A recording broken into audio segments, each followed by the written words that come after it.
38% of individuals believe they can retire on $500,000 or less. Now, 30% of respondents believe they need between $500,000 and $1 million to retire. That's the next big number. So really, when you look at the respondents, it's really between $500,000 and $1 million is what most individuals believe that they need to retire.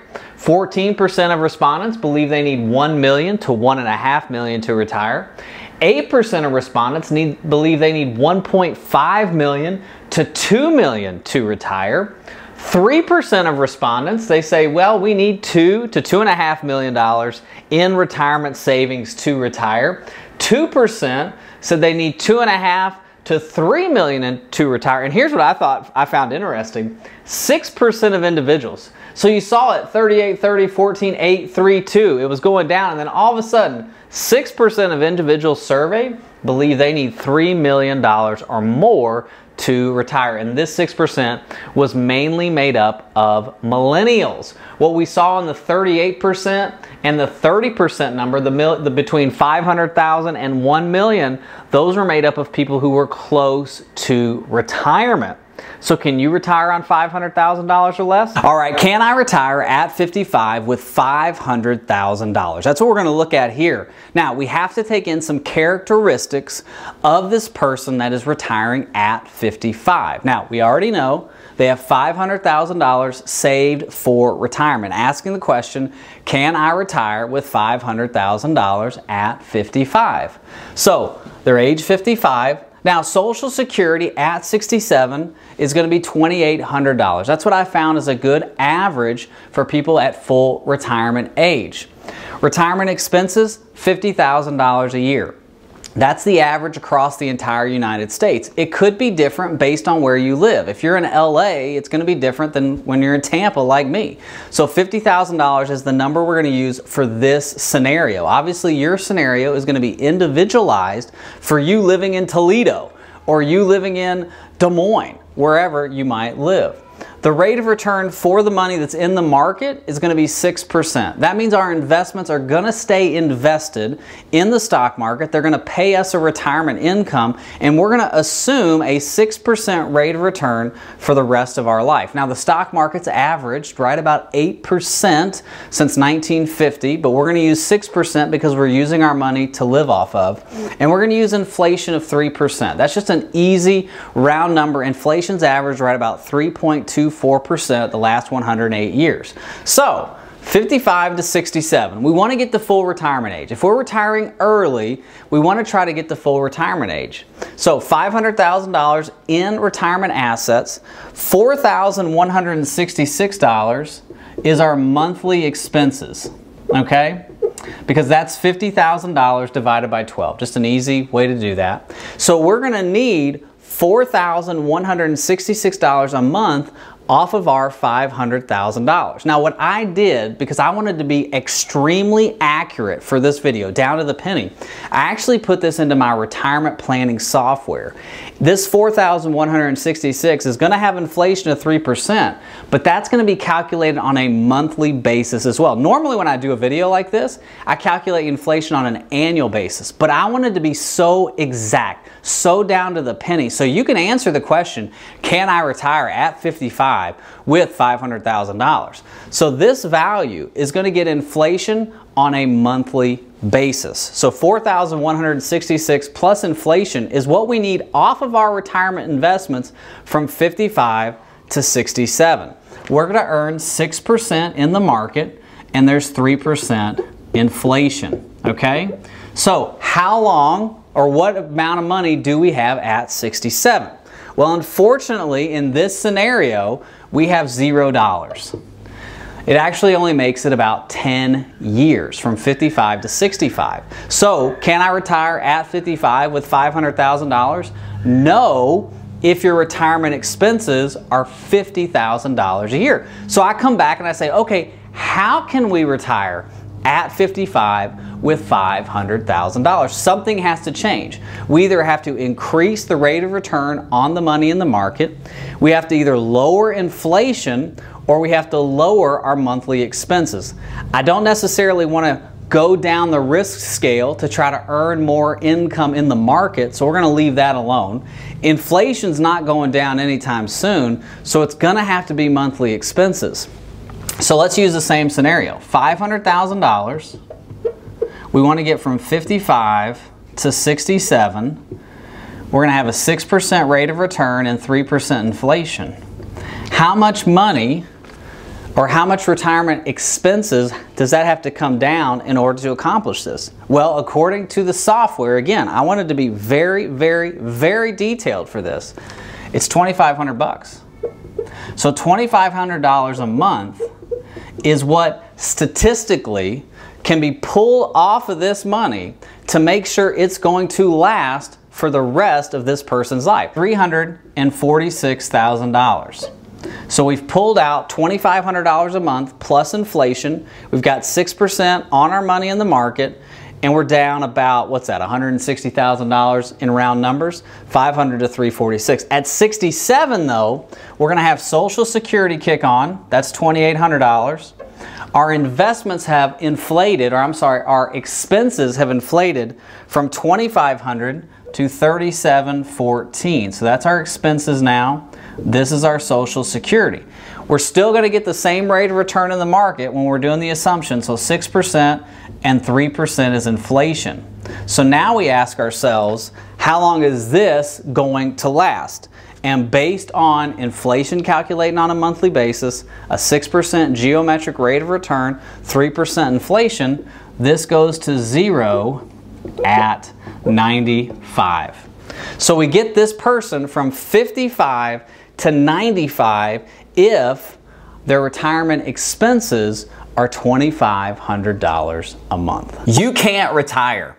You will never be able to retire. High health care cost, inflation, the cost to just live, housing, transportation, you will never retire.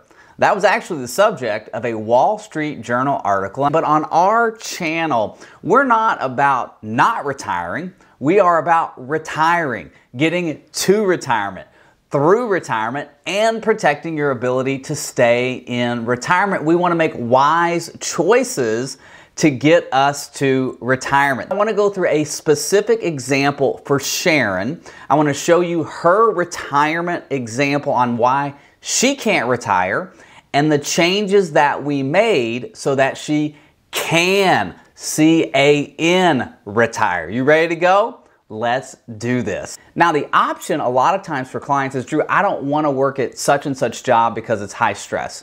I don't want to work, I don't want to go into the office anymore 5 days a week. I don't want to, I've got clients who ride the train into Manhattan. They're like, I don't want to ride the train. Or maybe you live in Houston and you don't want to drive in the traffic in Houston.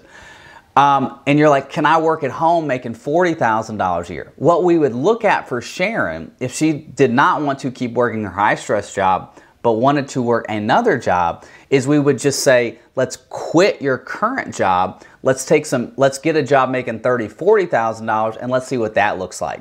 But for her, she's wanting to know, like, can I retire now? Obviously, if there's something that you see that you think that we need to do here, leave it in the comment section. I love commenting. I love hearing what you have to say in our community. So we're going to go back. Let's retire her. So we've got a quadro. If you don't know what a quadro is, this means that she was married, they got divorced, she got half of the IRA from her ex-spouse. So she got $275,000 in an IRA, which is called a quadro. Now she has a home worth $325,000. So we've got total assets right now of $490,000, and we have protected assets of $325,000. So our house is worth $325,000. We do have a mortgage on it, and we have spendable assets of $490,000. That's what we're going to use for retirement income. All right. So now let's look at her expenses, because this is where the rubber meets the road, right? Expenses, expenses, expenses. When you meet with me or a member of my team, we are going to hammer your retirement income and expenses. And I don't mean hammer in a bad way. I don't care if you go to Starbucks. I like Starbucks. You want to go to Starbucks? That's fine. Susie Orman says you're basically peeing your money down the drain when you go to Starbucks. Well, Susie, I did the math, and if I go to Starbucks once a week, it's not really going to lose me any money in the long term. And when I'm dead, I'm really glad I had my mochas. So, hey, there we go. But what we do want to look at are a few different things when it comes to your expenses. Let me show you exactly what that is. So, her current monthly expenses after tax. After tax. That's the first thing I want you to think about. After tax. Where's your retirement income coming from? Is it coming from an IRA, 401k, Roth IRA, non-qualified account like a brokerage account? Is it coming from a pension, Social Security? Where's your retirement income coming from? So after tax means if I need $1,000 a month and it's coming out of my IRA, I've got to take taxes above that. So let's say it's another $100 a month. So now instead of $1,000, I need $1,100. And also keep in mind this, again, I don't want to overwhelm you because my mind is like a roller coaster, right? I get really excited about this. At the time of me recording this video, now you might be watching this 5-10 years from now, the Trump tax code is the current tax code in the land. So when this says current monthly expenses after tax, it's the current tax code. But what the software does, and it allows us to do, is to increase taxes because we know that in the year 2026, the tax code is going to increase 25%. It's going to revert back to the Obama era tax code unless something happens between now and 2026. I don't foresee the future. But the after tax on these expenses is going to change after the year 2026. So you've got to keep in mind that what's my after tax now? What's my after tax in the future? Because if taxes are going to go up, that $100 that we were taking out originally off that $1,000, well, it might be $120. It might have to be $200 in the future based on where the tax code goes. So always keep that in mind. And listen, if you want an EKG, let me know. Let's work through that. So for her, we've got a mortgage of $700 a month. Thankfully for her, she got in long before interest rates started rising and the housing market became ridiculous. Now, you see the zero right here on inflation? This is really important because inflation is not on your mortgage, right? There ain't no inflation on your mortgage. It's going to be $700 for the rest of the payment period. Now, the principal interest is going to change. How much goes to principal, how much goes to interest? That's called an amortization schedule. You've probably got one of those. And if you have your insurance and your taxes built into your payment, that could change it depending on the local tax code and your insurance costs and things like that. I don't like that. So I like to pull the insurance and taxes out of it so that we can have a straight baseline number for the mortgage. So she has a $700 mortgage, no inflation. That's going to end in about 6 years. We've got baseline expenses of $2,700. That's her everyday expenses. Then we have a travel budget of $500 per month, about $6,000 a year with inflation, and that's going to end in 2038. So you see how we're ratcheting down our expenses. We want to make sure we're clear on how much we want to project out in spending. Here's that health insurance now and Medicare. So for her, we know we can get $400 a month in medical insurance based on the exchange. And she does not want to go on an Advantage plan. She wants to use a Medicare supplement and Part D. And so we know it's going to be about $400 forever. But you see this? We put inflation on our healthcare because inflation on your healthcare is running about 7%. And that is ridiculous, right? I should have been like an eye doctor or a dentist or something because I feel like you just walk in there and they're like, can we just have your bank account? Do you feel like that sometimes? No offense, doctors. I think you do an amazing job. And I have a lot of friends who are doctors and dentists. But man, y'all doing all right. So that's our expenses. And you can see how we've broken that down and how we get that inflation rate lower than that 3.27%. So let's go to retirement. We're going to skip cash flows and tax for now because it doesn't really matter what our tax situation looks like if we're going to run out of money. So let's look at a few different things. Just off the top, you can see, hey, we're out of money at 80 years old. You see that? 80 years old, we're out. Our shortfall, we need about $387,000 dumped into this to make this work. So she's either got to play the lottery, play the ponies, go to a casino. She got to win about $387,000. Maybe she has a rich uncle, whatever. If we don't, we don't have 387. We can just like boop out of the midair. But we also can see that our rate of return needed to avoid a shortfall is 8%.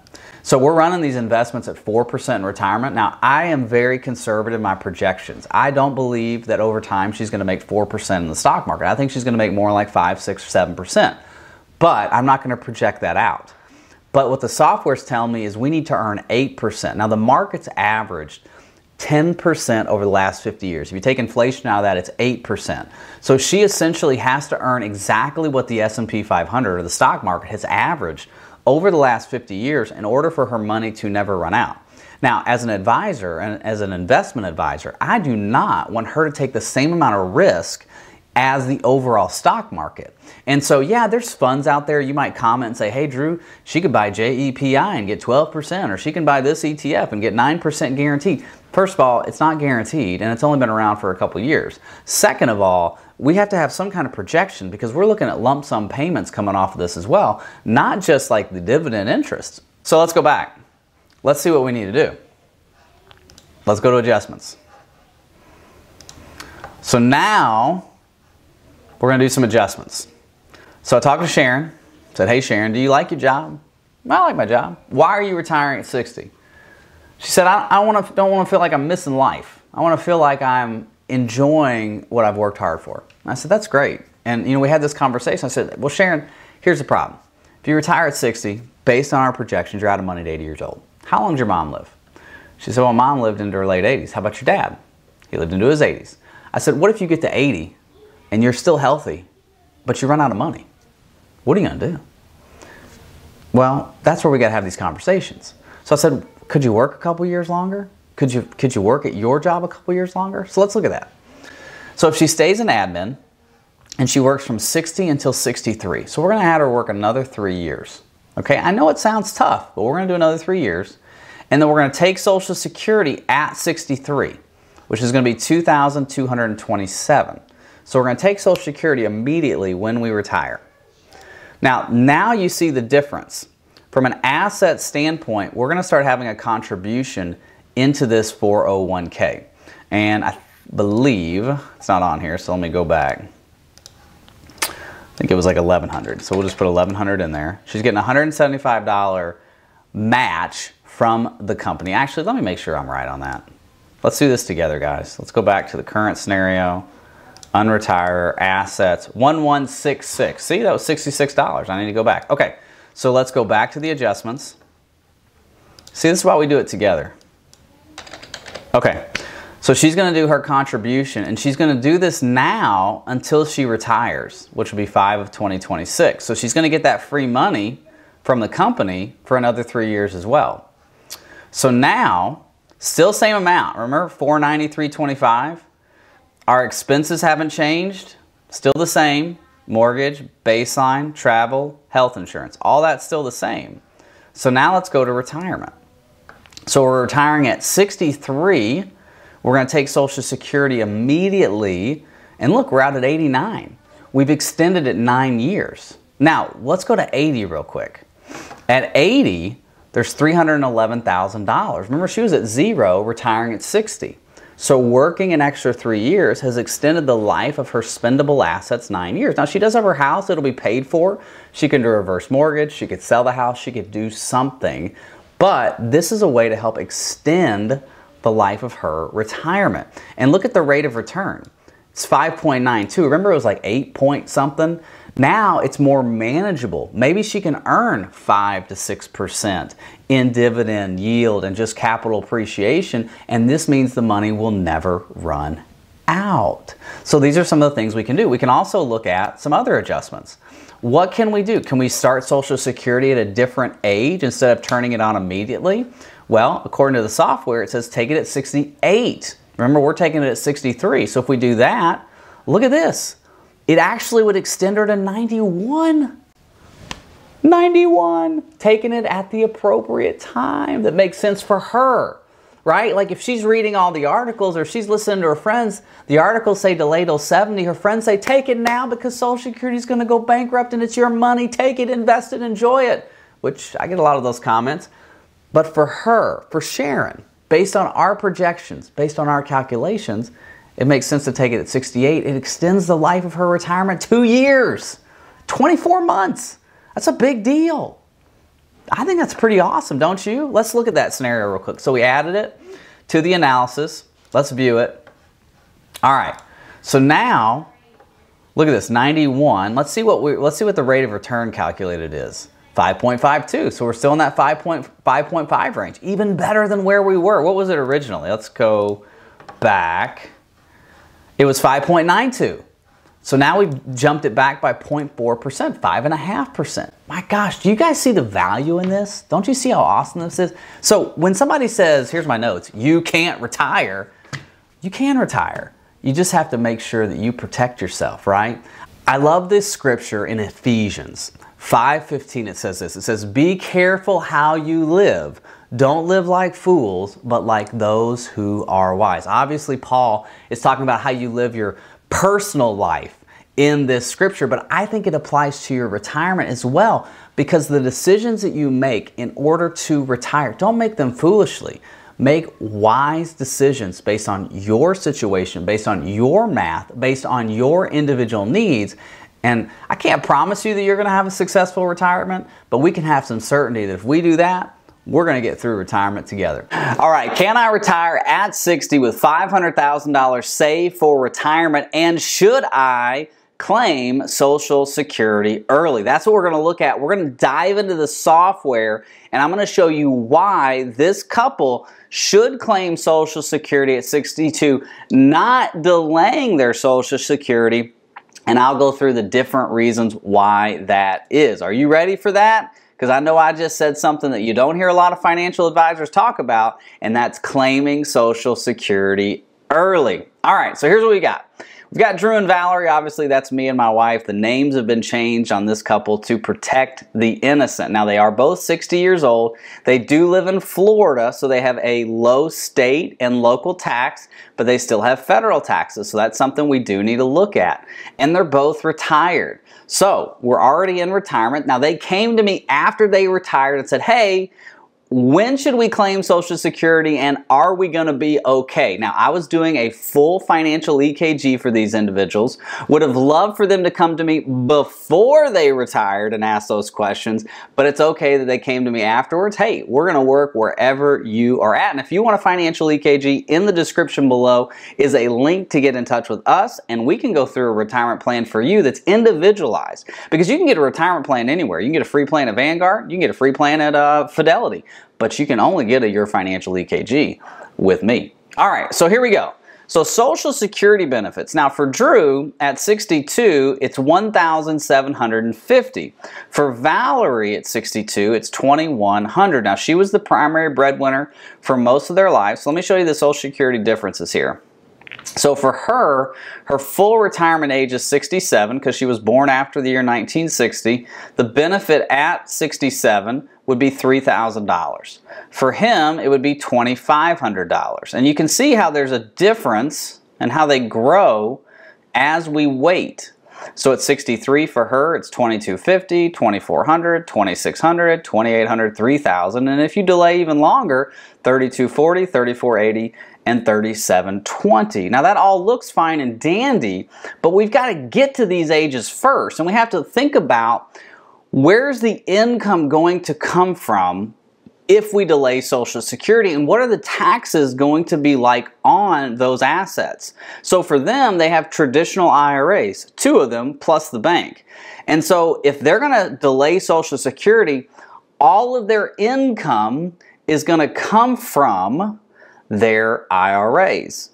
So does it make sense to delay Social Security and start taking money out of their IRA early? Pay the taxes now. There's no penalty, but pay those taxes now to delay Social Security? Or do we delay Social Security now, defer the IRAs, allow those IRAs to continue to grow? What I would like to see is when we get to our mid-70s, our mid-80s, that we still have a nest egg there. We haven't drained it all. And so you've got to look at this on an individualistic approach, because when we get to our 70s and 80s, there's going to be long-term care, there's going to be things that we're going to need money for. So if we drain all our assets first to have a larger Social Security benefit, what are we going to do if we have an emergency? So let's talk about that. Let's look at that. So we're going to look at taking Social Security at 62. Now there's no pension benefits And if you look at assets, you can see they basically have three different assets. Drew has an IRA for $150,000. Valerie has an IRA of $350,000, and they have a bank account of $15,000. Okay, so they've got $515,000 in total retirement assets. This is our emergency fund, this $15,000, so we're not really counting that in their retirement savings. We're only counting these two IRAs. They're not making any contributions because they're not working. They are retired. They do have a home that is paid for $400,000. So we've got about $900,000 in total net worth, of which $500,000 is being used for retirement income, $15,000 is an emergency fund, and $400,000 is a protected asset. It's a physical asset that we could do a reverse mortgage down the road. We could sell it, you know, rent, whatever. So it's there. It's not necessarily something we want to do, but it's there if we need to. All right. Now, from a rate of return standpoint, we're going to look at a 6% rate of return on all assets. Oops, missed 6% there. And I can show you if we take it down to 5% and 4%, we might get into that in this video, we might not, depending on the length of the video. But what I really want to concentrate on today is Social Security. Now, from an expense standpoint, their expenses are $5,000 per month, and we're going to look at a 3% inflation rate. Okay, so that's $60,000 a year that they need off of their retirement investments, or a combination of Social Security and retirement investments. Again, we're talking about taxes and what makes the most sense. So let's go to taxes. So we're going to take Social Security early. So we need to go to that year. I want to show you something. So this is the year 2023. They are 60. We're not taking Social Security yet. So at 60, they've got to take out $50,559 from their assets to pay for everything they need to do, right? And we're looking at this kind of mid-year, so that's why it's $50,000, not the 60. Okay, so it's March. So if we take out the standard deduction of $27,700, that means our taxable income, or our tax, is $2,318. That means we're in the 4.57% projected federal tax rates. It's really low. It's really, really good. Now let's go to 2024. Let's go for a whole year of income. So here we go, $64,649. Now you might think, what's the extra income? That's inflation and taxes. Okay, remember their expenses are $5,000 a month with inflation. So we've got $64,649 came out of our retirement investments that we're hopefully earning 6% a year on. That's what we're projecting. We have a standard deduction of $27,700. That means taxable income's $37,101. So we have our base tax, over base. So our federal tax is $4,000, which now puts us at the 6.19. So we've gone 2 years of taking out $50,000 and $60,000. Now we're going to go into our third year, and now we're going to start taking Social Security. What's that going to do to our taxes? So let's go to 2025. Now look at this.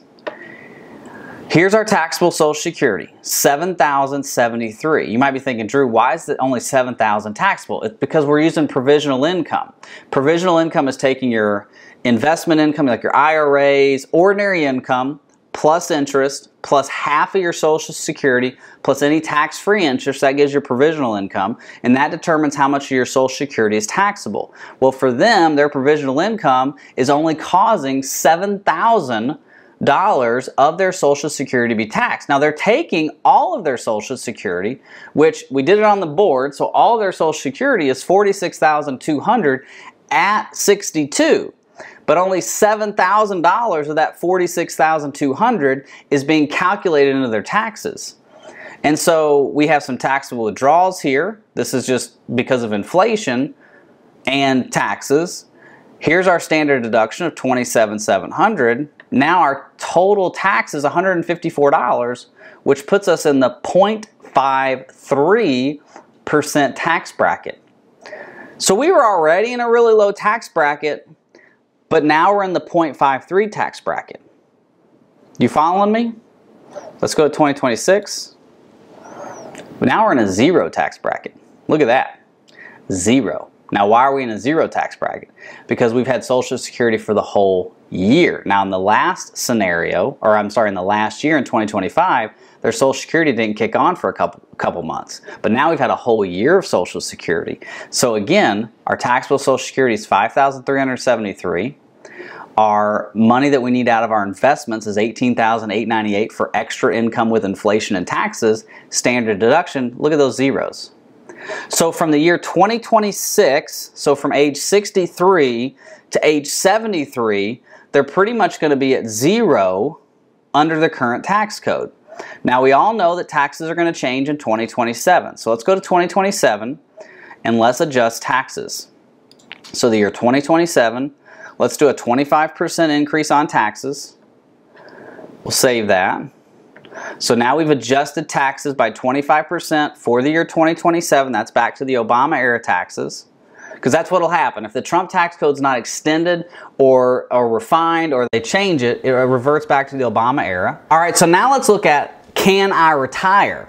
Right? We've retired at 60. How long is our money going to last? Because that's really the question we need to know. Are we going to delay Social Security? Are we going to take it early? How long is our money going to last? Now in their case, here, let's look at this. So we're at age 60. We have no pension and no Social Security. Remember, we're going to take it early, but we don't have anything else between those early years.